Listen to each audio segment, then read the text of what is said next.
হ্যাঁ গাইস, দিনটা ছিল এরকমই মেঘলা, তাই মনটা একটু বিরিয়ানি করছিল। আর হ্যাঁ, বিরিয়ানির সাথে এরকম একটু মাংস, সাথে একটু আলু, আর সাথে অল্প রাইসটা নিয়ে এই যে মাখিয়ে খাওয়ার যে ফিলিংটা, এটা যে কোনো বৃষ্টির দিন হোক, রোদের দিন হোক, মানে যে কোনো দিন হোক, মানে আমাকে যেদিনই বিরিয়ানি খেতে বলবে আমি সেদিন বিরিয়ানি খাবো। এই বিরিয়ানি জিনিসটা কেমন। তার সাথে আর যেহেতু আমাদের বেশি পয়সা নেই গাইস, তাই একটা প্লেট নিই, দিয়ে দুজনা এই ভাগ ভাগ করে খেয়ে নিই। এই যে অর্ধেকটা নিই, নিয়ে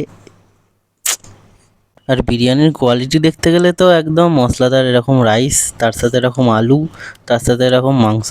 মানে বেশিরভাগটা চিকেন বিরিয়ানি ভালো লাগে, কারণ মটন বিরিয়ানি কেনার পয়সা নেই তাই, নাহলে মটনটাই ভালো লাগতো।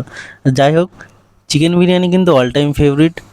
আর এই যে এরকম মশলার রাইস, তার সাথে এরকম আলু, আর এটা থাকলে আমার মনে হয় না কারোর কিছু দরকার হয়, মানে আমাদের মতো আর কি যারা বিরিয়ানি লাভার আছে তারা, মানে বিরিয়ানি এক কথায় ইমোশান মানুষের কাছে।